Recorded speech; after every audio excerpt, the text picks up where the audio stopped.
When he was 30-something, he co-created Thirtysomething. Since then, he's written, created, directed, or produced more than 30-something groundbreaking films and television shows. Here to present the Ian McLellan Hunter Award for Career Achievement in Writing is Edward Zwick. Throw your diamonds in the sky if you feel the vibe. The rock is still alive every time I rhyme. Paul Haggis and I first became friends when I fired him in 1986. That's not entirely accurate. We were working on a television show, and at the end of the season, middle of the season, he came to me and he told me that he didn't feel that his work was up to the level that he would expect of someone in his position, and that he believed his salary would be better spent on someone else. I should add parenthetically that turned out he won an Emmy for writing he'd done on that show already, but I'd like to think that I tried to talk him out of leaving.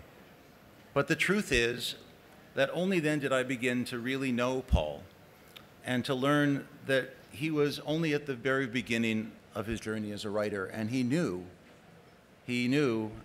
as few of us do know about ourselves, that he needed to grow on his own and to find his own voice.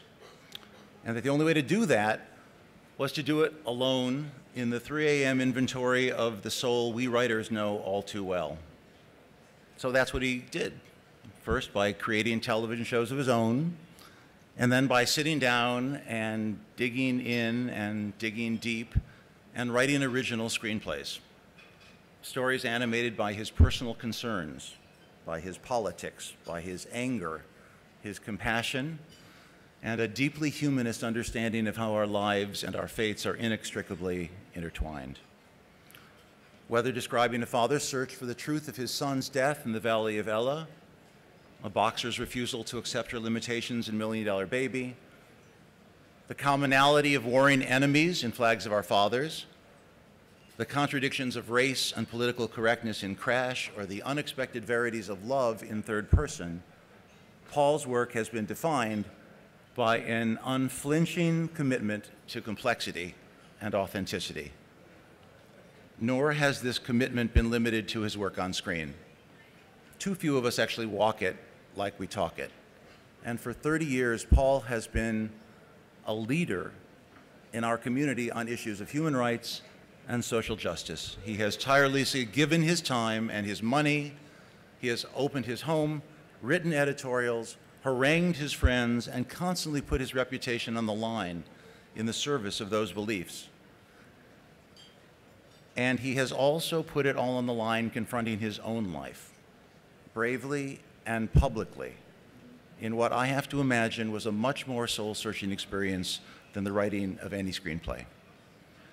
I think we all aspire to have a career with as diverse and powerful a body of work as Paul. Let's watch some of it now.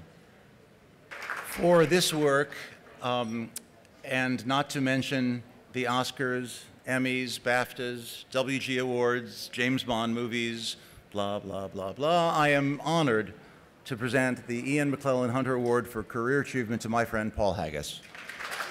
I've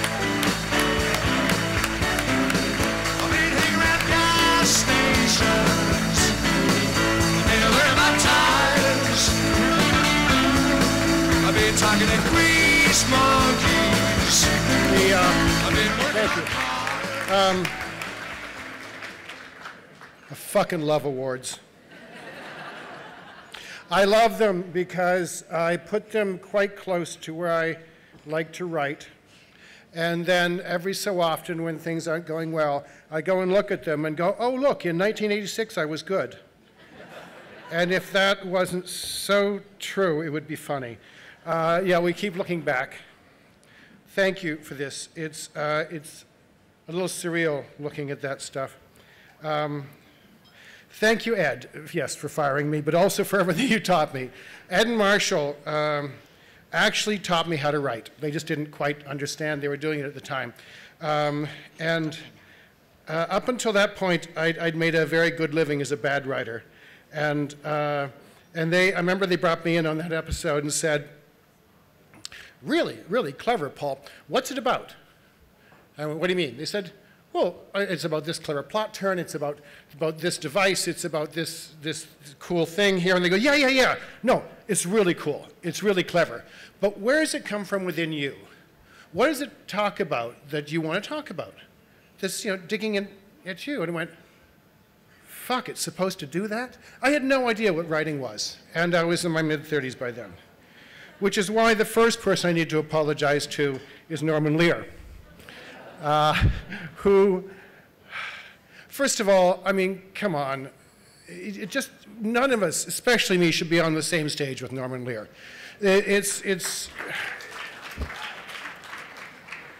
I remember being in my 20s, and it was the first time that anyone hired me as a staff writer, and I was just so thrilled and happy. I mean, yes, I was a little jealous of the writers of All in the Family and Maude and Mary Hartman, but none of them got to write, or at least type, What You Talking About, Willis, every week.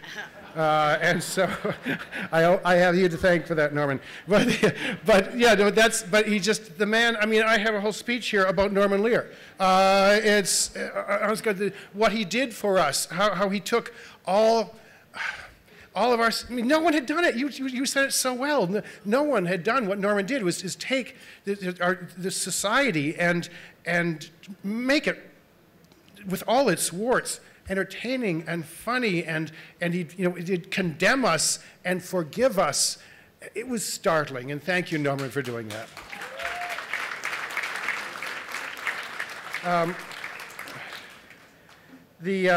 Because of really great writers like Norman, like Ed, like Marshall, I learned not only how to write, but why we should write. And I think that's most important, and I'm forever grateful to you, to the two of my great guys who are here in the room for doing that. And now, that said, there's a few people here who I'm really grateful to and who have helped me along the way. And so I want to, if you don't mind, just take a second to point them out. There's Risa Gertner and Brian Ken from CA who aren't here, but who always, are just endlessly amused by my passion projects and support them. And like, oh, 5 years, you're going to go off and write and direct something and make nothing? That's great. Let's go do that. And they love me, and they're still there. It's great. Larry Bexey, who is my manager, who was my agent and is now my manager and is my second mother, and now that my mother's passed away, is my first mother. Thank you, Larry. Deb, my ex-wife and my best critic, go figure. But honest to God, she's also my best reader, and every writer needs one. Thank you, Deborah. My friend Greg, who's been my friend since I was 20 years old and has continued to believe in me and work with me, and it happens to be the brother of my first wife. It's a very strange table over here, I have to tell you this. And life, if you've seen my films.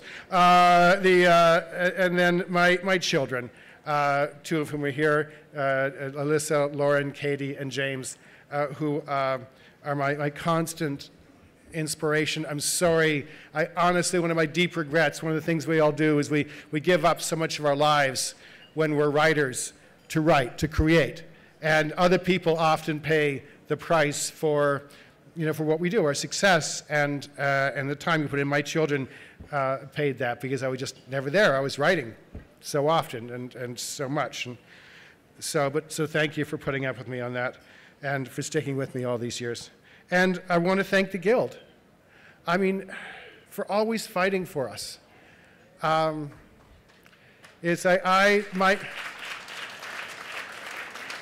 of my proudest days professionally, I don't know how old I was, I must have been 26 years old or something, was when I got my membership card for the Writers Guild of America. And it still is one of my proudest days. I am so grateful for this and thankful for your support. Thank you very much.